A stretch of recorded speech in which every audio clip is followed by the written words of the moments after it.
SC ST BC minority వర్గాల అభివృద్ధి కాంగ్రెస్ పార్టీతోనే సాధ్యం. కాంగ్రెస్ పార్టీతో ఎస్సీ ఎస్టీ బీసీ మైనారిటీ వర్గాల అభివృద్ధి సాధ్యమవుతుందని పర్వతగిరి మండల కాంగ్రెస్ పార్టీ అధ్యక్షులు జాటోత్ శ్రీనివాస్ నాయక్ అన్నారు. వరంగల్ జిల్లా పర్వతగిరి మండలం రోళ్లకల్ గ్రామంలో శుక్రవారం రాష్ట్ర ప్రభుత్వం ప్రతిష్టాత్మకంగా చేపట్టిన ఇందిరమ్మ ఇళ్ల నిర్మాణానికి భూమి పూజ కార్యక్రమానికి ముఖ్య అతిథులుగా హాజరయ్యారు. లబ్ధిదారులకు ఆహ్వానం మేరకు ఇందిరమ్మ ఇళ్లకు ముగ్గుపోసి వారికి శుభాకాంక్షలు తెలియజేశారు.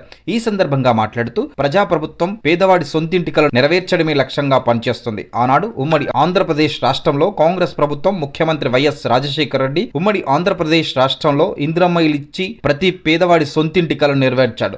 ఈనాడు తెలంగాణ రాష్ట్రంలో సోనియమ్మ, రాహుల్ గాంధీ ఆశీస్సులతో తెలంగాణ ప్రజలు దొరలను గడీలకు పంపించి ప్రజా ప్రభుత్వాన్ని ఏర్పాటు చేసుకున్నారని తెలిపారు. ఈ కార్యక్రమంలో గ్రామ పార్టీ అధ్యక్షులు మాంగే నాయక్, ఇందిరమ్మ కమిటీ సభ్యులు, మాజీ ప్రజాప్రతినిధులు, ముఖ్య నాయకులు, కాంగ్రెస్ పార్టీ సీనియర్ నాయకులు, కార్యకర్తలు తదితరులు పాల్గొన్నారు.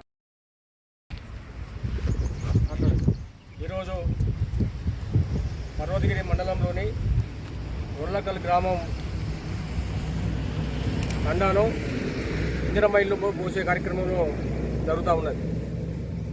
ఇప్పటి వరకు పర్వతగిరి మండలంలోని 33 గ్రామాలు, 45 బూతులు, 565 ఇల్లు మంజూరు చేసినాం.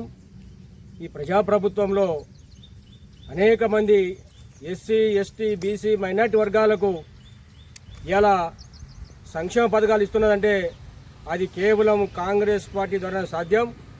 అది మా నాయకుడు ఈ రాష్ట్ర ముఖ్యమంత్రి పెద్దలు రేవంత్ రెడ్డి గారి సారథ్యంలో, మా నాయకుడు కేఆర్ నాగరాజు గారి నాయకత్వంలో అనేక రకాలుగా సంక్షేమ పథకాలు అందిస్తూ ఉన్నాం. ఈరోజు డబుల్ బెడ్రూమ్ గతంలో పాలించిన ప్రభుత్వ పరిశ్రమలో పాలించిన బీఆర్ఎస్ పార్టీ మండలంలో ఒక 2-3 గ్రామాలు పరిమితమైంది. 2-3 గ్రామాలకు ఇల్లు ఇచ్చి ఒక దళారీ వ్యవస్థ ద్వారా ఇప్పించడం జరిగింది.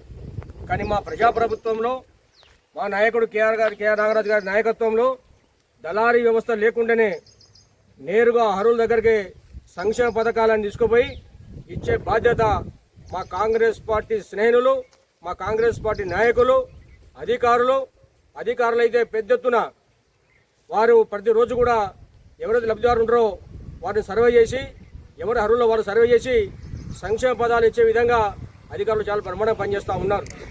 ఈరోజు గతంలో పాలించిన బీఆర్ఎస్ పార్టీ ఒక రేషన్ కార్డు ఇవ్వలే, ఒక డబుల్ బెడ్రూమ్ ఇవ్వలే, సన్న బియ్యం ఇవ్వలే, మాటల పరిమితమైంది. మాది చేతుల ప్రభుత్వం, మా చేతి పనిచేసే పార్టీ మాది.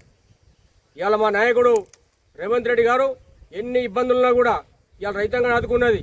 ఇవాళ రైతుగాన్ని ఆదుకొని 5,000 బోనస్తో పాటు రుణమాఫీ కానీ, రైతు బంధు కానీ, ఇందిరమ్మ ఆత్మీయ భరోసా లాంటి పథకాలు తీసుకొచ్చి ఈరోజు రైతులను, రైతు కూలీలను, రైతు సంఘ నాయకులను ఆదుకునే దిశగా మేము పనిచేస్తూ ఉన్నాం.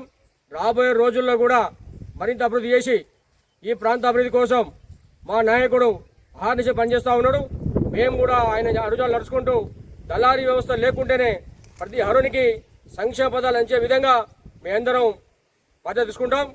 వారికి ఇంటి వద్దకే పరిపాలన అందే విధంగా అందిస్తామని తెలియజేస్తా ఉన్నారు. నాగరాజు గారి నాయకత్వం, రేవంత్ రెడ్డి గారి నాయకత్వం.